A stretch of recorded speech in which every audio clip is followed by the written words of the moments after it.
네, 오늘 주님의 부활의 아침에 여러분 오신 것 환영합니다. 주님께서 살아나셔서 저의 구원이 되어주셔서 여러분의 구원의 능력이 되어주셔서 정말 감사합니다. 주님께서 이 아침에 다시 한번 부활의 능력으로 우리 모두를 만나주시기를 기대하면서 우리 다 함께 일어나셔서 주의 이름을 높여 찬양하면서 예배를 드리도록 하겠습니다.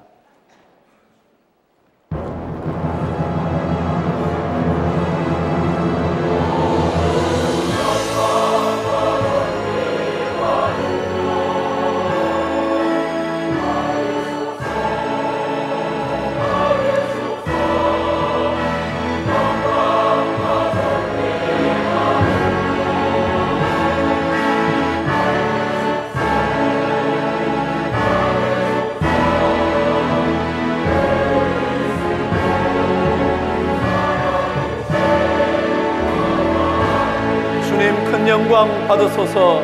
찬양합니다. 주님 큰 영광 받으소서. 홀로 찬양 받으소서. 모든 이름 위에 뛰어난 그 이름 온 땅과 하늘이 다 찬양해. 겸손하게 우리 무릎 꿇고 주 이름 앞에 영광 돌리세. 모두 절하세. 복생자 예수 주님께 찬양 드리리. 모든 영광과 존귀와 능력 받으소서. 받으소서. 영광과 존귀와 능력 받으소서. 받으소서. 그리스도 살아계신 하나님 모든 영광 주님 받아줘. 와 존귀와 능력 받으소서. 받으소서. 영광과 존귀와 능력 받으소서. 받으소서. 그리스도 살아계신 하나님 살아계신 하나님 살아계신 하나님.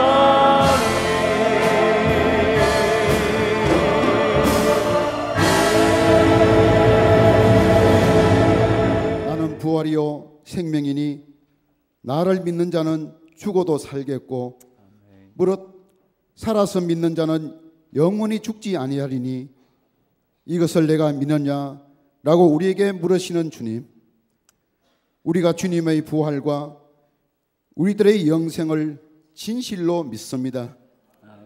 그리고 사망의 음침한 꼴짜기를 다닐지라도 깊은 웅덩이와 수렁에 빠져 있을지라도 우리들을 건지시고 우리들의 발걸음을 견고케 하시며 안보해 주실 것도 믿습니다. 아멘. 우리들의 등 뒤에서 보이지 않는 손길로 우리들을 붙드시고 우리들의 발걸음을 주장하시며 인도하고 계심도 우리들이 믿습니다. 죽음의 질병과 근심과 걱정, 절망과 좌절에서 우리들을 건져주시고 인도해 주시며 우리의 삶을 소생시켜 주실 것도 우리들이 믿습니다. 오늘 말씀을 전가하실 담임 목사님께 권세와 능력을 더하여 주시고 영육을 강건케 하여 주시옵소서. 오늘 주님의 부활을 축하하며 정성껏 준비한 순서들을 통하여 부활의 주님을 찬양하고 기뻐하는 예배를 드리는 이 시간, 주님 친히 충만한 은혜로 함께하여 주시옵소서. 거룩하신 예수님의 이름으로 기도드리옵나이다. 아멘.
우리를 위해 놀라운 계획을 가지고 이 땅에 오셨습니다. 예수님은 제자를 부르셨고 우리를 위해 놀라운 계획을 펼치셨습니다.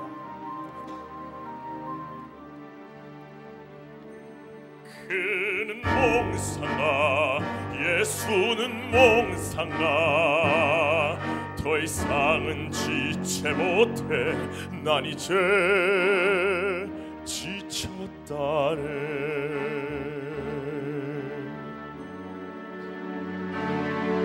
천국과 멸류관을 나에게 준댔지만 이제 나네 더 이상은 안 속아. 예수가 내게 준 불행한 내 모습. 유다, 사랑의 유다, 고통에 가득 찬 너의 맘 난 안에 무엇을 한 건지. 유다, 사랑의 유다, 악몽에 찬 모습 넌 속고 있단다.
거짓말 또다시 거짓말 이 가치 없는 축제는 끝을 내자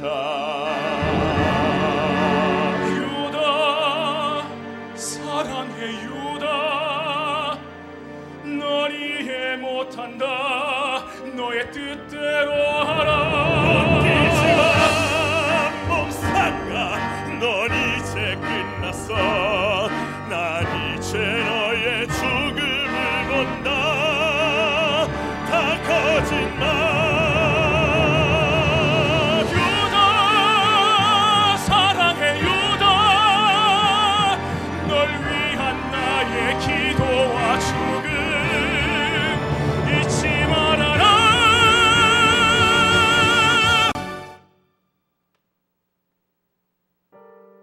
유다 사랑해 유다 못 느끼니 이 고통을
예수 나를 위하여 십자가를 지고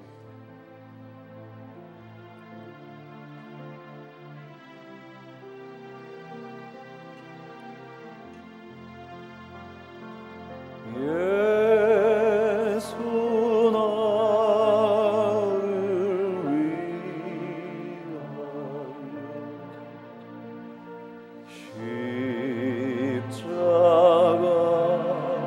십자가를 질 때 세상 죄를 지시고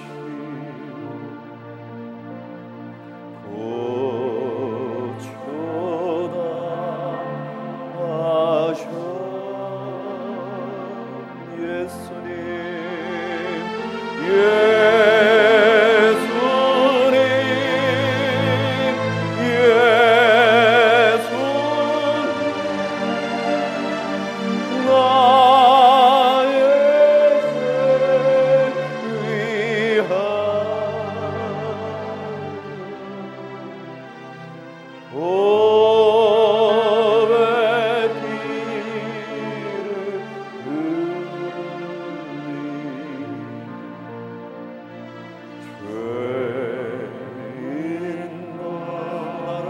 십자가를 지셨습니다.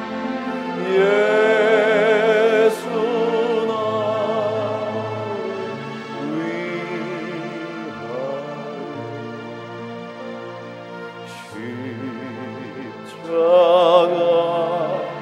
십자가를 질 때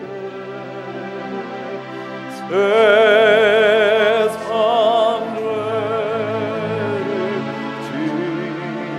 지시고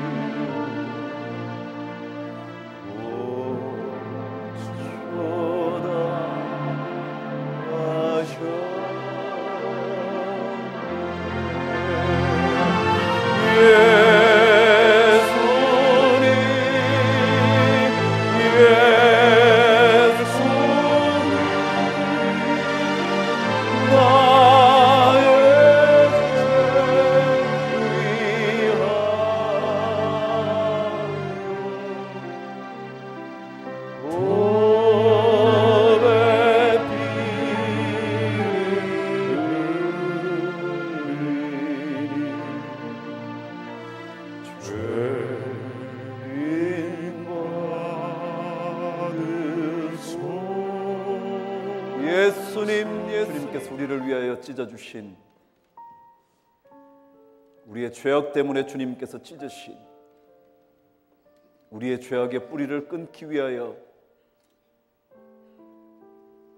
자신을 찢으신 그 몸을 이 시간 함께 받도록 하겠습니다.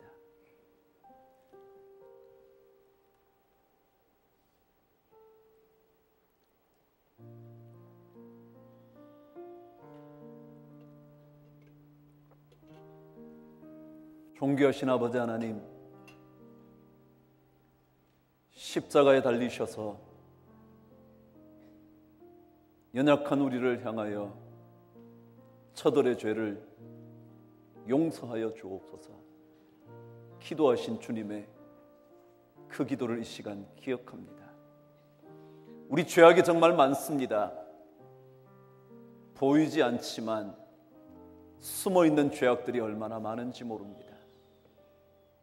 그 죄악 우리가 씻을 수가 없는데 주님께서 십자가에서 자신의 몸을 찢어주셔서 우리를 그 죄악의 뿌리로부터 건져주시니 정말 감사합니다. 하나님 아버지, 이 아침에 주께서 우리를 위하여 찢어주신 몸을 함께 받았습니다. 주와 함께 평생 동행하는 거룩한 삶을 결단합니다. 주님, 성령께서 우리 가운데 찾아와 주셔서 이 결단 삶으로 옮겨지며 주의 거룩한 십자가의 길 우리도 걷게 하여 주시옵소서.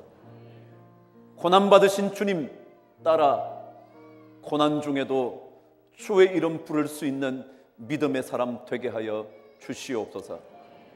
존귀하신 예수 그리스도 주님의 이름으로 기도합니다. 아멘. 무슨 일을 얻기까지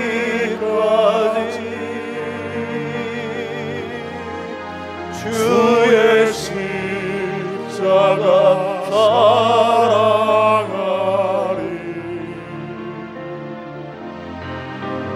빛나며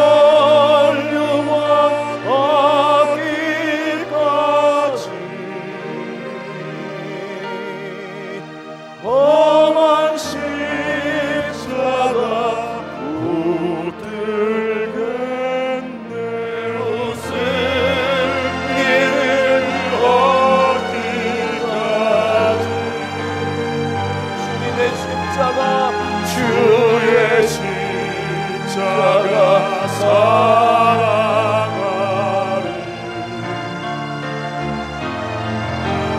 빛나며 영광 받기까지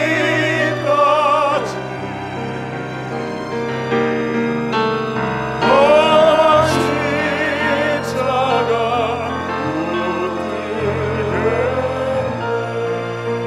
이 죄악을 주님께서 사하여 주셨음을 기억하면서 우리 잔을 함께 받겠습니다.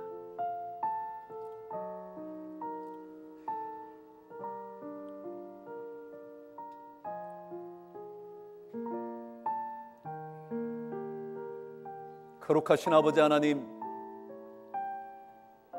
우리는 거룩하지 못해서 하나님의 영광을 볼 수조차 없었는데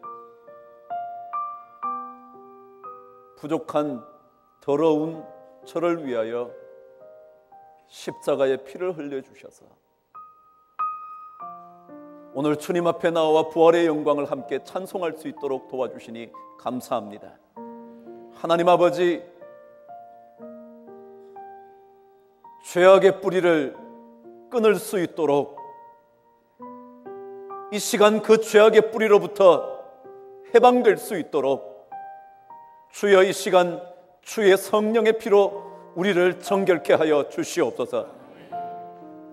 헤어나오지 못하는 죄의 수렁에서 우리를 구원하여 주시기 위하여 주님 십자가 지셨으니, 십자가에서 보혈을 흘려주셨으니 그 보혈의 능력 붙잡고 죄로부터 떠나는 우리 인생 되도록 축복하여 주시옵소서.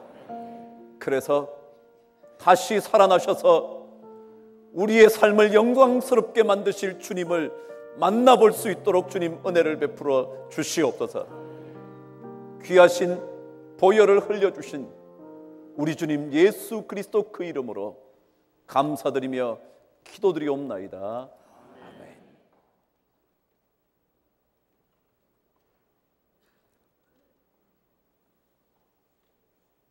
주님께서 제자들과 함께 기도하시려고 겟세마네 동산으로 가셨습니다. 가까운 그들과 함께 하셨지만 그분은 혼자이셨습니다. 그분의 고통은 누구도 나누어 가질 수 없었습니다. 칠흑같이 어두운 밤, 그 밤은 가장 어두운 밤이었습니다. 세상의 모든 짐이 주님의 어깨에 매달려 있었습니다.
유다가 예수님을 무리에게 팔았습니다. 성난 무리들과 유다는 결국 예수님을 빌라다 법정에 세우고 말았습니다. 이 자가 너희의 왕 예수인가?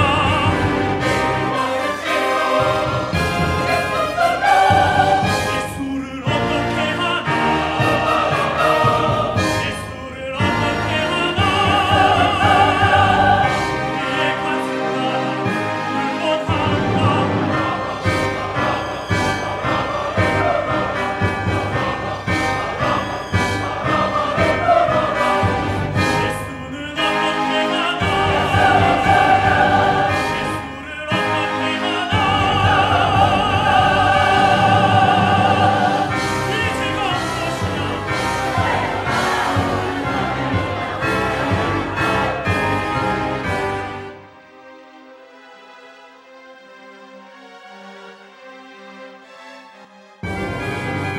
나는 죄 없는 예수의 피 너희가 책임을 지어라.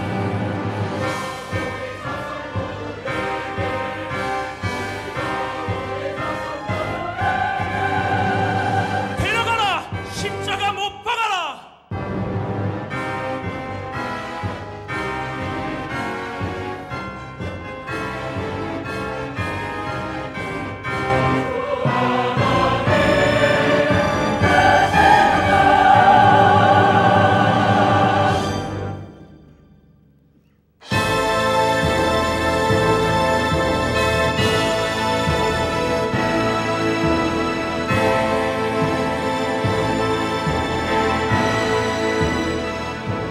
예수님께서는 채찍에 맞으셨고 머리에는 가시면류관을 쓰셨습니다.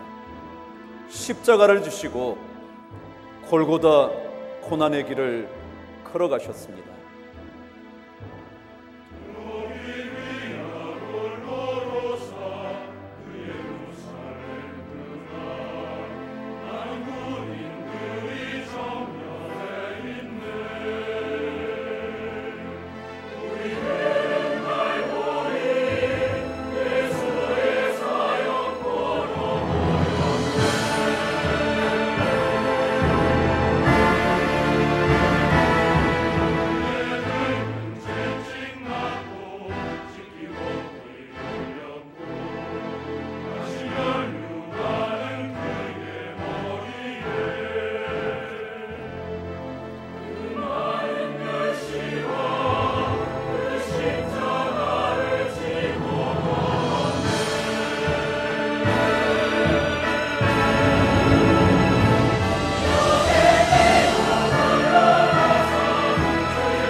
군병들은 예수님을 십자가에 못 박았습니다. 하나님의 어린 양 예수님은 세상의 모든 죄를 대신 지시고 십자가에 달려 돌아가셨습니다.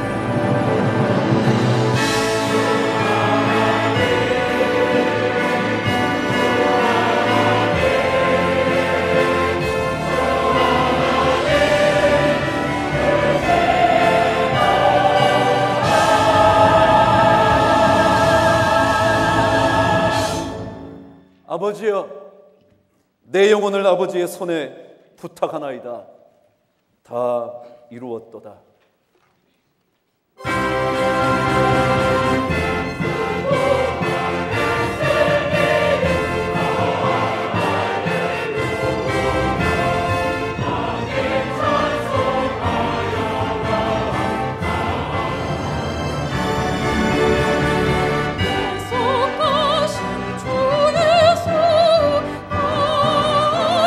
할렐루야 선한 성을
식후 첫날 새벽에 이 여자들이 그 예비한 향품을 가지고 무덤에 가서 돌이 무덤에서 굴려 옮겨온 것을 보고 들어가니 주 예수의 시체가 되지 아니하더라. 이를 인하여 근심할 때에 문득 찬란한 옷을 입은 두 사람이 곁에 섰는지라. 여자들이 두려워 얼굴을 땅에 대니 두 사람이 이르되 어찌하여 사한 자를 죽은 자 가운데서 찾느냐? 여기 계시지 않고 살아나셨느니라. 갈릴리에 계실 때에 너희에게 어떻게 말씀하신 것을 기억하라. 이르시기를 인자가 죄인의 손에 넘기워 십자가에 못 박히고 제3일에 다시 살아나야 하리라 하셨느니라. 한데 저희가 예수의 말씀을 기억하고 무덤에서 돌아가 이 모든 것을 11 사도와 모든 다른 이에게 고하니 이 여자들은 막달라 마리아와 요한나와 야고보의 모친 마리아라. 또 저희와 함께한 다른 여자들도 이것을 사도들에게 고하니라. 사도들은 저희 말이 허탄한 듯이 배어 믿지 아니하나 베드로는 일어나 무덤에 달려가서 굽으려 들여다보니 세마포만 보이는지라. 그 된 일을 기이 여기며 집으로 돌아가니라. 그날에 저희 중 둘이 예루살렘에서 25리 되는 엠마오라 하는 촌으로 가면서 이 모든 된 일을 서로 이야기하더라. 저희가 서로 이야기하며 문의할 때에 예수께서 가까이 이르러 저희와 동행하시나 저희의 눈이 가리워져서 그인 줄 알아보지 못하거늘 예수께서 이르시되 너희가 길 가면서 서로 주고받고 하는 이야기가 무엇이냐 하시니 두 사람이 슬픈 빛을 띠고 머물러 서더라. 그 한 사람인 글로바라 하는 자가 대답하여 가로되 당신이 예루살렘에 우거하면서 근일 거기서 된 일을 홀로 알지 못하느뇨? 가라사대 무슨 일이뇨? 가로되 나사렛 예수의 일이니 그는 하나님과 모든 백성 앞에서 말과 일에 능하신 선지자연을 우리 대제사장들과 관원들이 사형 판결에 넘겨주어 십자가에 못 박았느니라. 우리는 이 사람이 이스라엘을 구속할 자라고 바랐노라. 이뿐 아니라 이 일이 된 지가 사흘째요.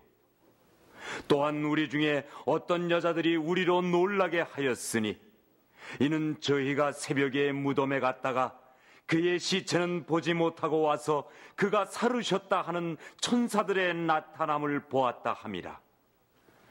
또 우리와 함께 한 자 중에 두어 사람이 무덤에 가 과연 여자들의 말한 바와 같음을 보았으나 예수는 보지 못하였느니라. 하거늘 가라사대 미련하고 선지자들의 말한 모든 것을 마음에 더디 믿는 자들이여, 그리스도가 이런 고난을 받고 자기의 영광에 들어가야 할 것이 아니냐 하시고 이에 모세와 및 모든 선지자의 글로 시작하여 모든 성경에 쓴 바 자기에 관한 것을 자세히 설명하시니라. 저희의 가는 촌에 가까이 가매 예수는 더 가려 하는 것 같이 하시니 저희가 강권하여 가로되 우리와 함께 유하사이다. 때가 저물어 가고 날이 이미 기울었나이다 하니 이에 저희와 함께 유하러 들어가시니라. 저희와 함께 음식 잡수실 때에 떡을 가지사 축사하시고 떼어 저희에게 주심에 저희 눈이 밝아져 그인 줄 알아보더니 예수는 저희에게 보이지 아니하시는지라. 저희가 서로 말하되 길에서 우리에게 말씀하시고 우리에게 성경을 풀어주실 때에 우리 속에서 마음이 뜨겁지 아니하더냐 하고 곧 그 시로 일어나 예루살렘에 돌아가 보니 11 사도와 및 그와 함께 한 자들이 모여 있어 말하기를 주께서 과연 살아나시고 시몬에게 나타나셨다 하는지라. 두 사람도 길에서 된 일과 예수께서 떡을 떼심으로 자기들에게 알려주신 것을 말하더라. 이 말을 할 때에 예수께서 친히 그 가운데 서서 가라사대 너희에게 평강이 있을지어다. 하시니 저희가 놀라고 무서워하여 그 보는 것을 영으로 생각하는지라. 예수께서 가라사대 어찌하여 두려워하며 어찌하여 마음에 의심이 일어나느냐. 내 손과 발을 보고 나인 줄 알라. 또 나를 만져보라. 영은 살과 뼈가 없으되 너희 보는 바와 같이 나는 있느니라.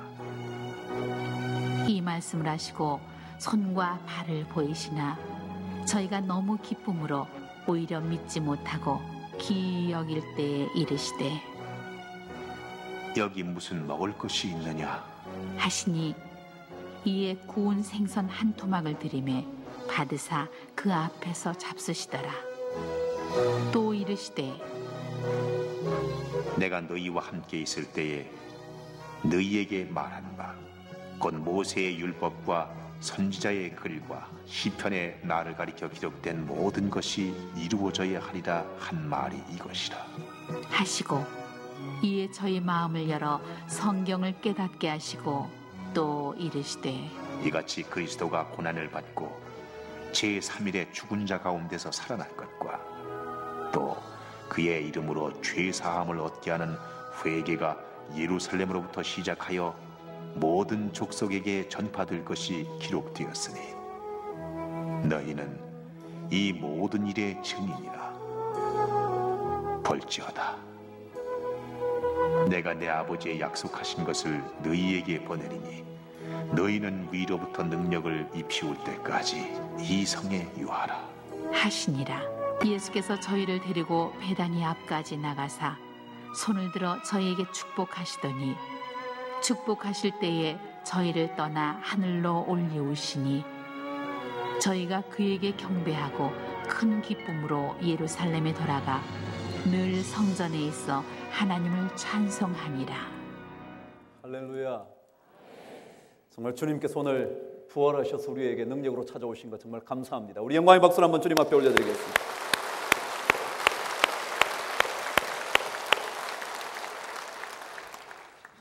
오랜만에 여러분 부활의 이야기를 다시 한번 잘 들어보셨죠? 부활의 그 아침에 어떤 일이 일어났었는지 누가는 이렇게 상세하게 설명하고 있었죠. 주님의 부활하심, 주님의 그 부활하심의 능력, 이 아침에 주님께서 우리 모두에게 다시 한번 허락해 주시기를 간절히 축복합니다. 여러분 혹시 이런 생각해 보신 적 있나요? 우리 눈이 어디까지 볼 수 있을까요? 대개 이렇게 말하더군요. 날씨가 굉장히 맑으면 서울 시내에서는 가시거리가 약 35km 정도 된답니다. 그러니까 35km 정도까지를 볼 수 있는 거죠. 그렇지만 여러분 혹시라도 조금만 안개가 끼거나 황사가 밀려오면 심지어 10m 앞도 볼 수가 없다네요. 당연하죠. 그렇다면 여러분이 보실 수 없기 때문에 10m 이후의 것이 없다고 말할 수 있나요? 없죠. 아니, 날씨가 좋아서 35km, 40km를 본다고 할 때 100km 뒤의 것은 보지 못한다고 그곳에 무엇이 없다고 말할 수 있나요? 본 것이 전부라고 강력하게 주장하실 수 있나요? 또 한번 물어볼까요? 여러분은 얼마나 이해하고 계시나요? 어떤 사물이든지 어떤 사건이든지 어떤 이론이든지 얼마 정도 여러분이 이해하고 계시나요? 아니 또 어떤 사건을 볼 때 여러분은 어떻게 이해하시나요? 우리나라에서 이런 얘기를 합니다. 이 땅은 우리가 후손들에게 물려줄 땅입니다 라고 말한대죠. 그래요. 후손들을 생각하니 얼마나 좋은 생각이겠습니까? 그런데 아메리칸 인디언들은 이렇게 말한다고 합니다. 이 땅은 우리가 후손들에게서 빌려 쓰고 있습니다. 그래요. 우리가 조금 살다가 가버리고 나면 우리 후손들이 살 땅이니까 우리가 잠시 빌려 쓰고 가는 거죠. 여러분 어떻게 이해하세요? 여러분이 이해하는 정도만 가지고 여러분은 삶을 살아갑니다. 그렇다면 이해하지 못한 것 때문에 그 어떤 것이 진실이라거나 혹은 사실이 아니라고 말할 그런 용기 있으신가요? 이해하지 못하기 때문에 그 어떤 것도 이해할 수 없는 것은 모두 다 거짓이라고 여러분 주장할 수 있나요? 1990년대부터 우리 인간의 몸속에 칩을 집어넣을 수 있는 기술이 개발됐습니다. 쌀알만한 칩을 우리 몸속에 집어넣으면 그것으로 인하여 제가 마음대로 문을 열 수도 있고 물건을 사고 지나가기만 해도 계산이 될 수가 있고 어떤 위치에 내가 있는지도 판단할 수가 있답니다. 그것을 가리켜 생체 칩이라고 그러죠. 그 정도만이 아닙니다. 요즘은요, 우리 뇌의 신경 조직에다가 그 칩을 연결하고 그리고 이 신경의 조직과 연결될 수 있도록 다른 사람 뇌에 그 칩을 또한 연결을 하면 제가 경험하고 생각하고 느끼는 감정과 생각들을 그 사람이 읽을 수 있답니다. 제가 예를 들어 여기서 어떤 무서운 사건이 일어나면 두려워하고 있는 그 감정을 읽어내고 그 칩이 꽂혀져 있는 그 사람에게 저의 두려운 감정을 고스란히 전달할 수 있다네요. 여러분 수십 년 전만 해도 이것은 상상할 수도 없었죠. 그때 이해할 수 없었다고 지금도 없을 것이라고 말할 수 있나요? 반대로 또요. 지금 우리가 무언가를 이해하지 못한다 그래서 그 나중에 어떤 일이 있을 것조차도 없다고 말할 수 있나요? 아니요. 그렇지 않을 거예요. 그럼 신앙은요. 이성적인 영역, 다시 말해 우리 이성을 가지고 이해할 수 있는 영역에 관한 이야기들이 담겨 있기도 하고요. 동시에 이성을 뛰어넘어 있는 어떤 이야기도 담고 있습니다.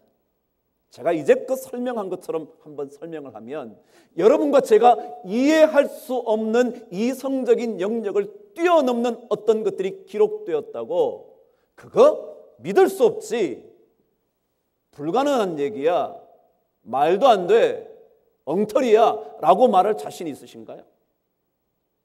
아니요, 그렇지 않아요. 왜요? 우리의 이해는 지금으로서는 한계가 있죠. 그러나 언제인가는 주님 말씀처럼 우리가 얼굴과 얼굴을 맞대는 것처럼 생생하게 알 수 있을 때가 올 거라고요. 이런 부활 사건이 어쩌면 꼭 그런 것 같아요. 우리가 지금은 이해 못하는데요, 어느 날 주님께서 우리를 만나시면 그 부활이 얼마나 정확한 진실이었는지, 누가가 기록한 것이 진짜 일어났던 일이었는지를 알게 될 날이 있을 줄 저는 믿어요. 그래서 우리는 지금은 이해 못하지만 그것을 다시 한번 그 사실을 진실이라고 믿을 수 있는 믿음의 삶을 지금 우리가 사는 거죠. 그것이 우리의 믿음의 인생입니다.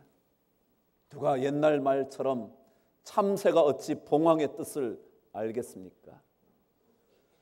바로 눈앞에 이익만, 먹을 것만 찾는 참새와 수만리를 날아다니면서 보고 알게 되는 봉황과 어찌 같다고 말할 수 있겠습니까? 여러분과 저의 이해의 그릇이 너무 작아 다 담을 수 없다고 그래서 그것이 진실이 아니라고, 진리가 아니라고 우리는 감히 말할 수 없을 겁니다. 예수님의 부활이요, 그건 우리 신앙의 핵이에요. 그 DNA죠. 그것만 있으면 예수 믿는 사람인지 아닌지를 알 수가 있을 만큼, 이것이 빠지고 나면 나머지 것들은 다 껍데기에 불과한 가장 중요한 사건이죠. 그래서 사도 바울은 강력하게 그렇게 말을 했죠. 그리스도께서 만일 다시 살아나지 못하셨다면 우리가 전파하는 것도 헛것이요, 또 우리 믿음도, 너희 믿음도 헛것이라고 계속해서 말하죠.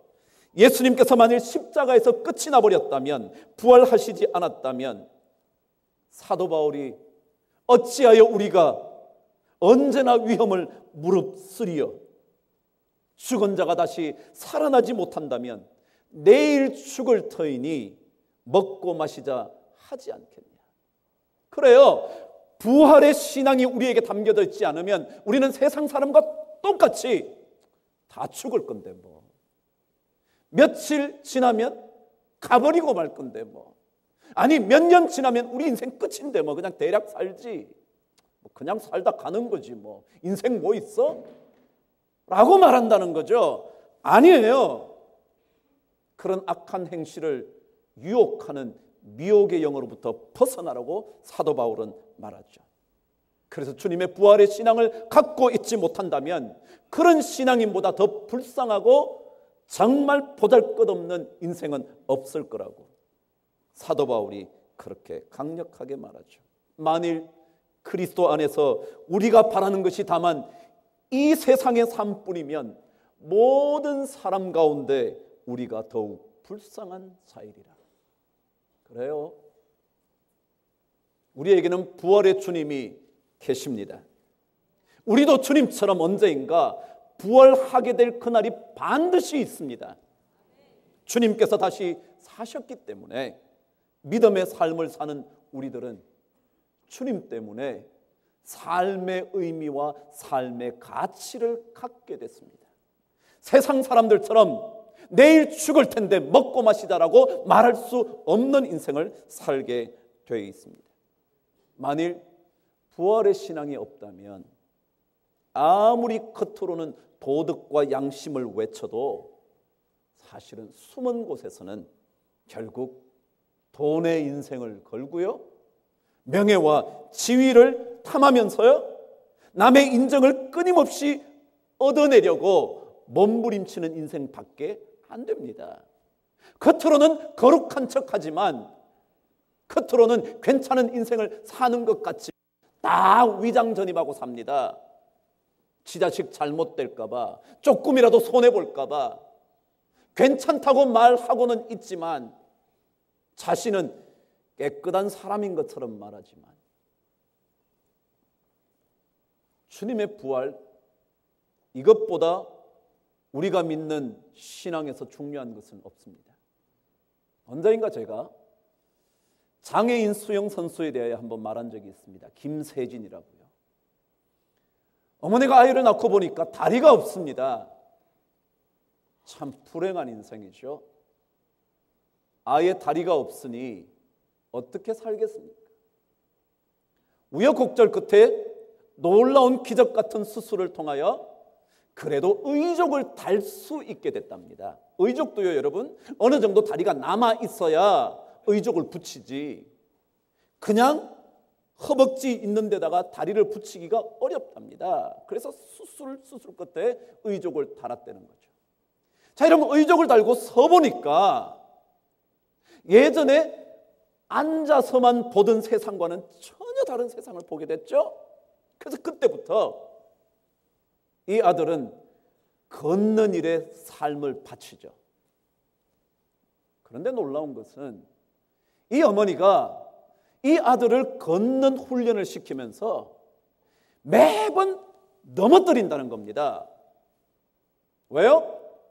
넘어진 자리에서 일어날 수 있어야 뭐 하니까? 걸어가니까. 걸어가기만 하는 인생으로 못 살잖아요. 어떨 때는 안 될 수도 있을 것이고요, 넘어질 수도 있는데 그때 못 일어나면 그럴 수 없어요. 의족이 있어도 상관없어요. 그래서 어머니는 훈련시킬 때 계속 넘어뜨리는 거야. 왜요? 일어나게 하려고. 일어날 수 있도록 만들어 주려고. 그래요, 여러분. 일어나지 못하면 아무것도 아니에요. 주님이 부활하지 않으면 십자가의 고난 아무것도 아니에요. 그래서 주님께서는 십자가의 죽음으로 끝내지 않았어요. 왜냐하면 마치 장애인 김세진이 의족을 달았어도 일어나지 못하면 못 걷는 것처럼 주님의 십자가가 그걸로 끝이라면 우리는 여전히 죄 가운데 있을 것이고 주를 믿는 우리의 신앙은 모두 헛것에 불과하고 부질없는 것이니까 주님은 반드시 살아나셔야만 했던 거죠. 그게 부활의 능력이라는 거죠. 부활신앙은 바로 그렇기 때문에 우리의 믿음의 가장 밑바닥에서 우리의 믿음을 받쳐주고 있고 우리가 복음을 전파하고 복음을 위해 사는 것도 다 이 부활하심의 신앙 때문에 그렇다는 거죠. 주님께서 부활하심으로 우리의 연약함이 하나님의 부활의 능력으로 강해지고요. 나의 죽음이 주님 살아나심으로 말미암아 우리도 다시 그 능력을 덧입어 살아날 수 있게 되고요. 우리가 연약해서 할 수 없는 것들을 예수 그리스도의 부활의 능력을 힘입어 다시 할 수 있게 되고요. 그래서 지금도 살아계신 예수 그리스도 그분의 능력으로 우리는 절망에서 일어나게 되죠. 그래서 부활신앙은 하나님의 전능하신 능력을 고백하고 우리의 부족하고도 작음을 선언하는 것이 바로 신앙입니다. 아니, 부활의 신앙이죠. 부활의 신앙만이 죽음을 이기고 부활의 신앙만이 죄를 이깁니다. 그렇지 않으면 절망하고 말든지 그래 나는 결국 그것밖에 안 돼 하려고 했지만 안 되잖아. 그래 인생 그런 거지 뭐. 그러나 부활의 신앙을 붙잡고 사는 사람은 죄로부터 다시 일어나게 되고요. 연약함에서 다시 뛰어설 수 있게 되고요. 눈물을 닦고 다시 시작할 수 있게 되죠. 오늘 여러분들께서 들으신 부활 아침의 사건이요. 너무도 생생하게 들으셨는데 바로 이런 부활의 주님을 우리 이 땅에서 만나보고 경험하려면 어떻게 해야 되나? 오늘 저는 누가복음을 통하여 몇 가지 확인해 보려고 합니다. 첫 번째, 저와 함께 12절을 읽겠습니다. 시작. 베드로는 일어나 무덤에 달려가서 구부려 들여다보니 세마포만 보이는지라 그 된 일을 놀랍게 여기며 집으로 돌아가니라. 16절 읽으실까요? 시작. 그들의 눈이 가리워져서 그인 줄 알아보지 못했다. 그럼 부활의 신앙을 가지고 주님을 바라볼 수 있는 성도가 되려면 첫 번째, 주님 안에서 일어나는 사건을 놀랍게만 여기지 말고 믿음의 눈을 떠야 된다는 겁니다. 우리 삶에서 일어나는 수많은 사건들을 보면서 놀라거나 두려워하는 대신 믿음의 눈을 뜨면 누가 보인다고요? 주님이 보인다. 믿음의 눈을 뜨면 능력에 살아나신 주님이 보인다. 중요한 것은 눈을 뜨는 거죠. 눈을 감으면 주님이 살아나셔도 이때의 제자들처럼 볼 수가 없습니다. 그러나 믿음의 눈만 떠지면 살아나신 주님의 능력을 우리가 목격할 수 있게 됩니다. 마치 엘리사의 사환처럼 믿음의 눈이 열리면 우리 주변에 엄청나게 우리를 보호하시기 위하여 서 계신 하나님의 군대를 볼 수 있게 됩니다. 믿음의 눈이요. 믿음의 눈. 이거 못 뜨면 제자들이든지 주님과 가까이 있었던 것처럼 보이든지 아무 관계 없습니다. 주님 볼 수가 없습니다. 베드로도 볼 수 없었고요. 다른 제자들은 더 하고요. 다른 제자들은 아예 믿지 못해서 가지도 않았어요. 그런데 그래도 베드로는 그나마 주님 살아나셨나 싶어서 그곳까지 가봐서 구부려 무덤을 들여다볼 정도는 됐죠. 그럼에도 불구하고 그는 주님을 보지 못했어요. 왜냐하면 믿음의 눈이 감겼기 때문에 그래요.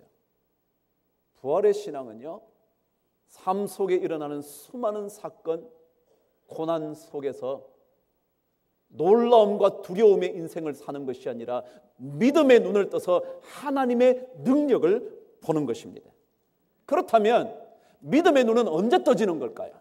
여러분과 제가 지금 믿고 산다는데 언제 믿음의 눈이 가장 밝게 잘 떠질까? 그래서 주님의 능력을 볼 수 있을까?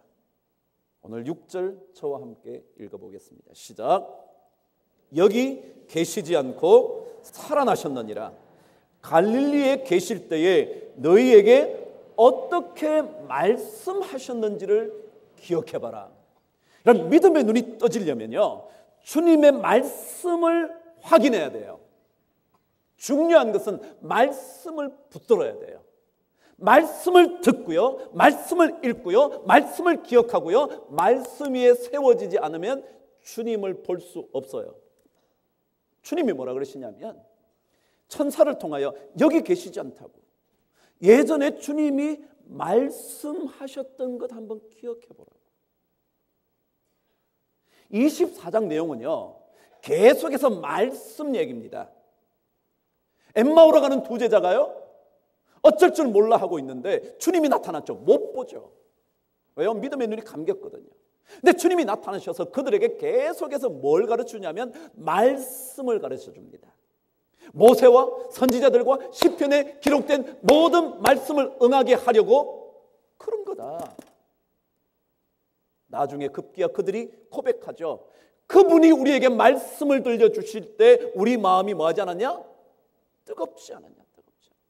그래요. 중요한 말씀 붙드는 거예요. 말씀 붙드는 거예요.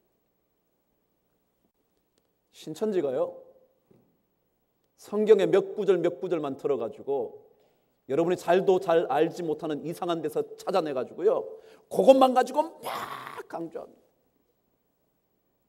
그럼 제가 이번에 최근 영상을 보니까 어떻게 이 교인들 뺏어오나, 이게 다 이리들인데.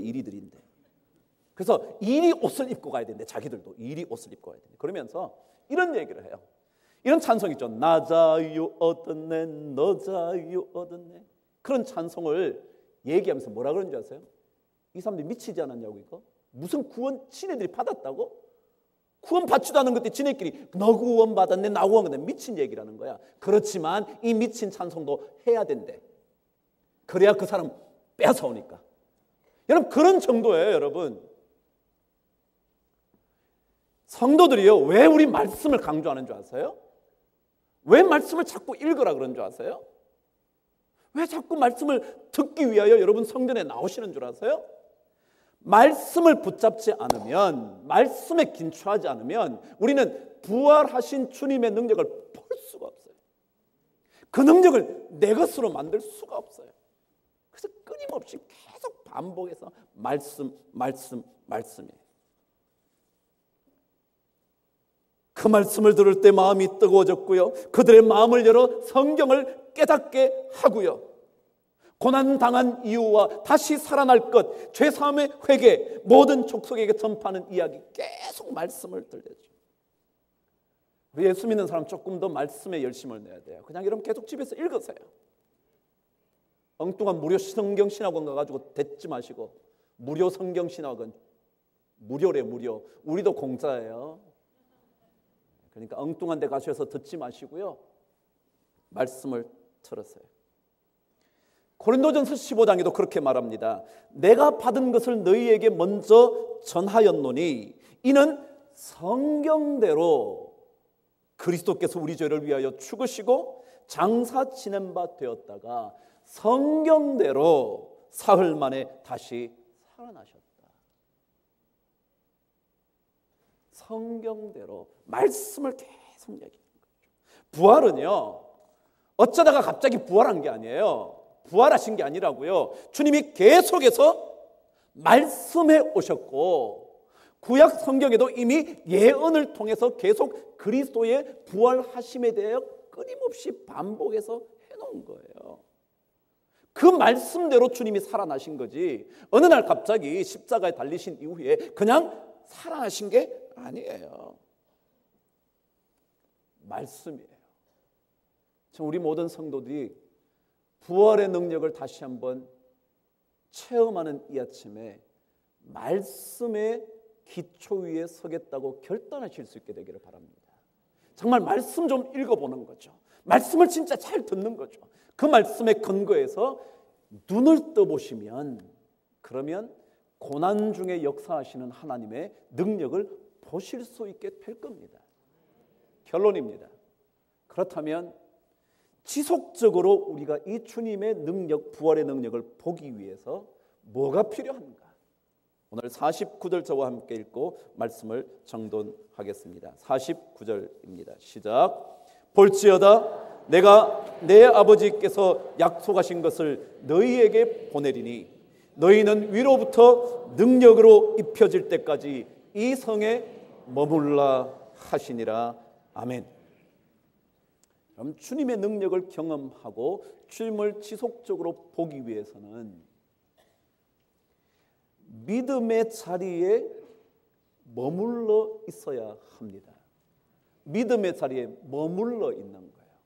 좀 힘들다고, 좀 고난이 우리에게 온다고, 좀 삶이 복잡해진다고, 생각하기도 싫은 일들이 자꾸 벌어진다고 믿음으로부터 멀어지는 것이 아니라 그럼에도 불구하고 믿음의 자리에 머물러 있으면 그러면 하나님께서 반드시 능력을 그에게 보여주실 줄 믿습니다.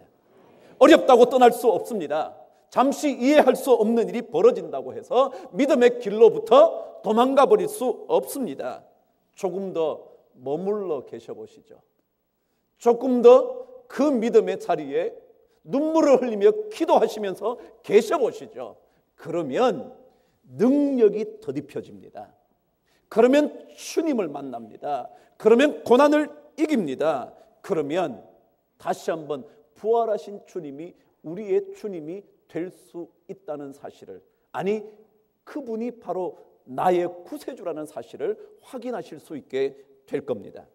고난이 여러분과 저를 집어삼켜도 그 믿음의 자리에 머물러 있는 은혜가 있게 되기를 바랍니다.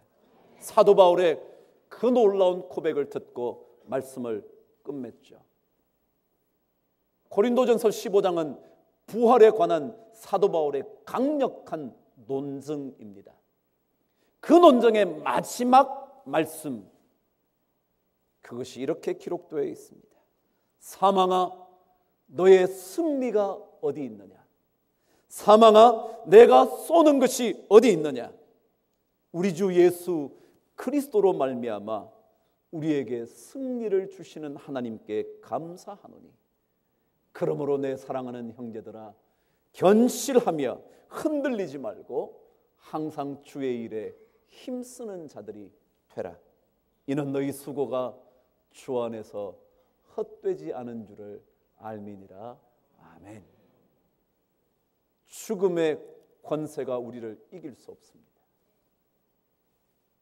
죽고 마는데 뭐 그냥 살지 라고 말하는 유혹에 우리는 져버릴 수 없습니다. 예수 그리스도로 말미암아 우리에게 승리를 주시는 하나님이 계십니다.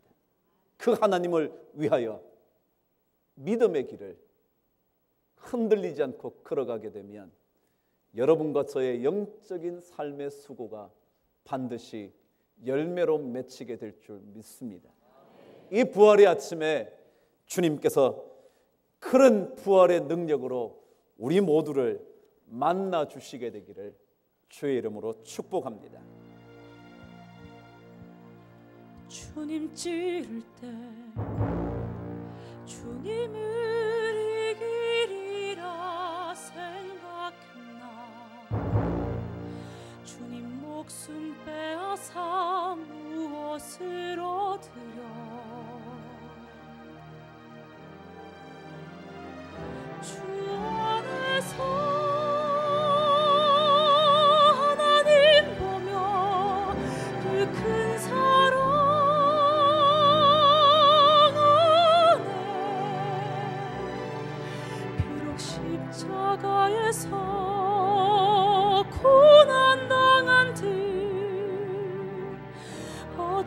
주님 굴복할까?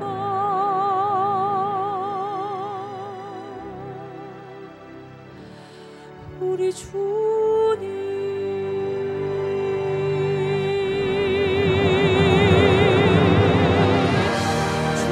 지으신 세상 어떻게 그들이 빼앗을까? 칼은 두렵지 않으나 배반 가슴 아파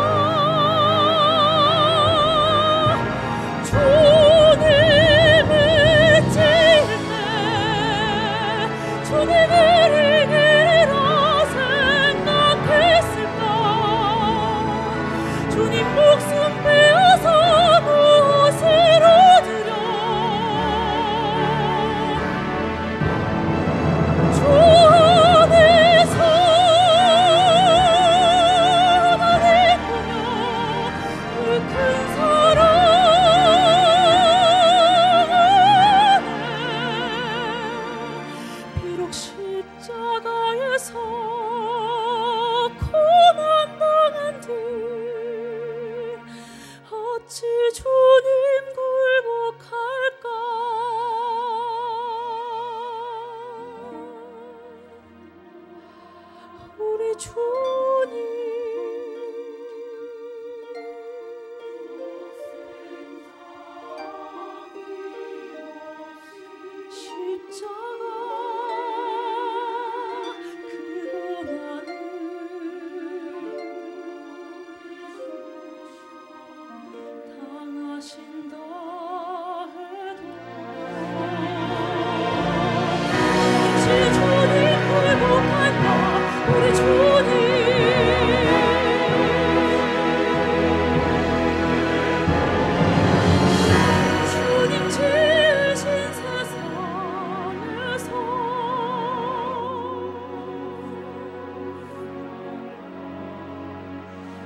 십자가에서 내려오신 예수님께서는 세마포에 쌓이셨습니다. 말구 위에서 태어나신 예수님께서는 남의 무덤에 묻히셨던 것입니다. 그분은 빈손으로 이 땅에 오셨으며 세상 모든 죄를 대속하셨음에도 빈손으로 하나님께 돌아가셨습니다. 군병들은 무덤을 봉하고 아무도 예수님 시체에 가까이 가지 못하도록 무덤을 지켰습니다. 오늘 참 멋지죠? 천사들 같죠? 네, 아유, 정말 너무 귀한 찬양을 잘 준비해 주셔서 정말 감사하고, 제 설교보다 더 은혜가 된 찬양이었습니다. 너무 감사합니다. 이것을 위해서 이 모든 팀들이 수고를 하셨고, 음향, 조명, 이런 무대, 연주, 꽃꽂이, 여러 면으로 준비하신 분이 너무 많습니다. 우리 그분들의 수고를 다시 한번 큰 박수로 격려하고 축복하십시다.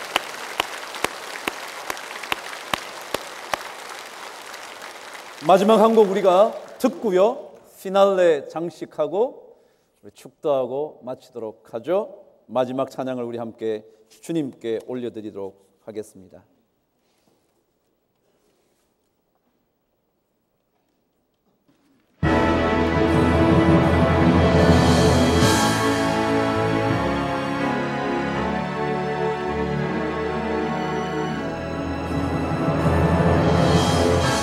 제자들에게 나타나신 주님은 그들을 위로하시고 평강을 허락하셨습니다. 오직 성령이 너희에게 임하시면 너희가 권능을 받고 예루살렘과 온 유대와 사마리아와 땅끝까지 이르러 내 증인이 되리라 말씀을 마치시고 하늘로 올라가셨습니다. 제자들이 쳐다볼 때 흰옷 입은 두 사람이 이렇게 말했습니다. 갈릴리 사람들아, 어찌하여 서서 하늘을 쳐다보느냐? 너희 가운데로 하늘로 올려지신 이 예수는 하늘로 가심 그대로 오시리라. 아멘.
주님 큰 영광 받아 주옵소서.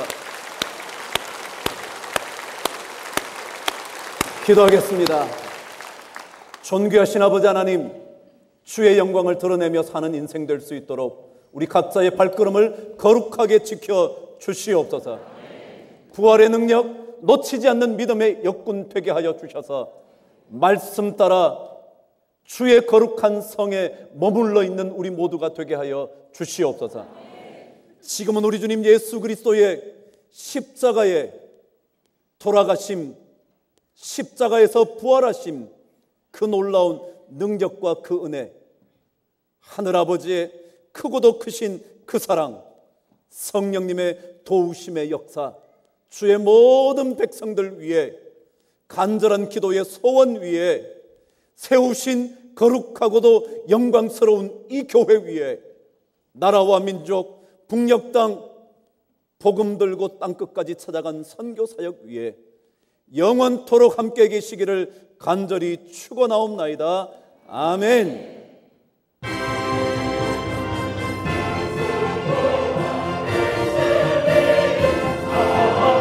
할렐루야, 만민 찬송하리.